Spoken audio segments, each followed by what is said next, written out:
L'édition régionale de ce mercredi 19 décembre. Bonjour à toutes et à tous, bienvenue dans cette nouvelle édition. Sans plus attendre vos prévisions météo, avec encore un temps perturbé, nuageux et même pluvieux la nuit prochaine et demain jeudi.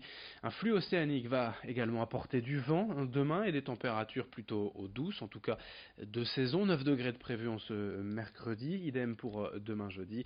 9 degrés du littoral à la Côte d'Opale jusqu'à la métropole lilloise. Les prévisions météo complètes bien sûr après ce journal. À la une, d'abord, dans l'actualité sociale, la colère des forces de l'ordre après un mois de mobilisation face aux Gilets jaunes. Notamment, plusieurs syndicats de police appellent aujourd'hui à une journée d'action. Certains commissariats resteront fermés toute la journée en ce mercredi, les policiers ne prenant aucune initiative de patrouille, de contrôle ou d'accueil de plaintes. Seuls le 17 et police secours sont actifs. Depuis plusieurs semaines, la situation est tendue pour les forces de l'ordre mobilisées presque en continu pour gérer la crise sociale et la mobilisation, les manifestations des Gilets jaunes. Certains congés ont été reportés, voire même annulés. Les heures supplémentaires ont explosé depuis un mois et n'ont pas été payées pour l'essentiel. Bref, les policiers en ont ras-le-bol et veulent le faire savoir. Explication avec un responsable syndical Alliance au micro de Vincent Vieillard. Lorsque le collègue fait des heures supplémentaires, donc après sa vacation, il note ces heures supplémentaires. Donc elles ne sont pas payées. Il les note, mais le souci c'est qu'il ne peut jamais les prendre puisque le travail ne le permet pas, ou il y a un rappel, un décalage, ou les repos sont supprimés, etc. Donc c'est complètement aléatoire.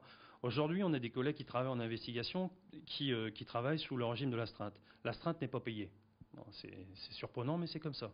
Les heures de nuit ne sont pas payées. Enfin, il y a le collègue qui travaille en nuit et à peine 1 euro de plus, à même pas 1 euro de plus par heure de travail la nuit. Enfin, c'est hallucinant. Enfin, quand on parle de ça, les gens tombent des nues. Mais c'est la situation aujourd'hui. Donc, effectivement, il faut que ça cesse. Et pour tenter de calmer cette fronde des forces de l'ordre, je vous rappelle que le président de la République, Emmanuel Macron, avait annoncé une prime exceptionnelle de 300 euros pour les policiers en 2019, laquelle a été votée hier par l'Assemblée nationale. Les négociations entre le ministre de l'Intérieur, Christophe Castaner, et les 3 syndicats de police sont poursuivies aujourd'hui. Affaire à suivre.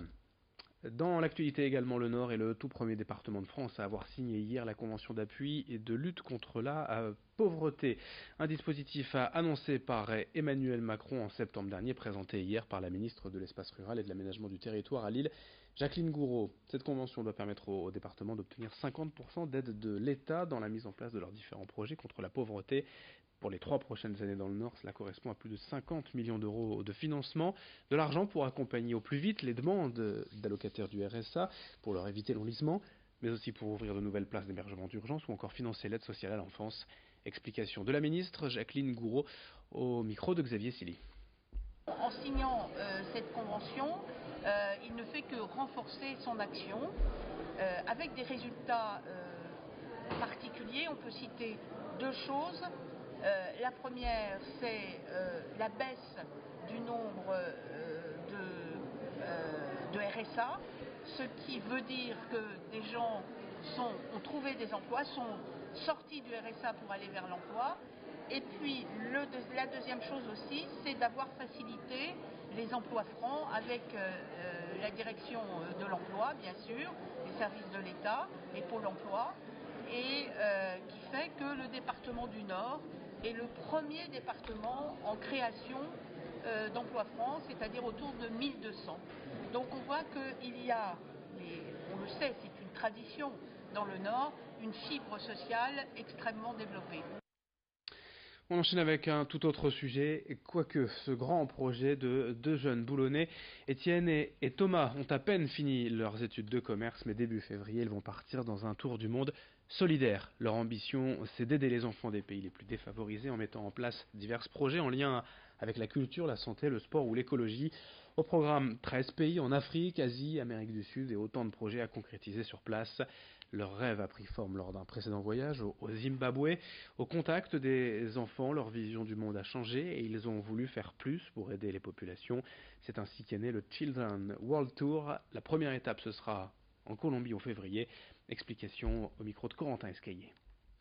Le deuxième pays, ce sera l'Équateur, où on va travailler dans un petit club des quartiers défavorisés, un club de foot des quartiers défavorisés de Quito. Après, on a trouvé aussi en Afrique, au Zimbabwe, là où on a été, en fait, on va pouvoir emmener des élèves au sein d'un parc, dans un parc naturel pour justement avec les bushman qui sont les locaux, les rangers qui s'occupent de la faune et de la flore, faire toute une sensibilisation. En Zambie, en Afrique, on va plus se concentrer sur les adolescents et on va faire une campagne de sensibilisation contre le sida. Donc on essaie justement de trouver, toujours en accord et en fonction des besoins sur place, une nouvelle mission pour changer le quotidien des enfants. Dans ce journal également, on s'intéresse à cette initiative d'un collège de Marcq-en-Barœul pour faire lire les élèves chaque jour. À 13h45 après le repas, ils ont un quart d'heure de lecture obligatoire et surveillée. C'est un rendez-vous quotidien pour leur permettre de lire ce qu'ils ont envie. Toutefois, un roman, des BD, des magazines. L'important, c'est d'amener les ados à se poser, prendre le temps de lire, parcourir les pages. Ce programme a déjà été mis en place dans certains collèges privés et vient surtout d'un simple constat des enseignants, des profs de français notamment, une baisse évidente du niveau de lecture et du simple plaisir à lire, d'ouvrir un livre ces dernières années.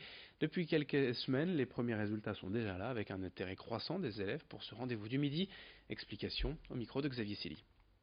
On a des élèves qui nous disent « je ne lis jamais », qui continuent à ne pas lire le soir chez eux, mais qui lisent pendant un quart d'heure, au moins un quart d'heure par jour, ils ont un livre.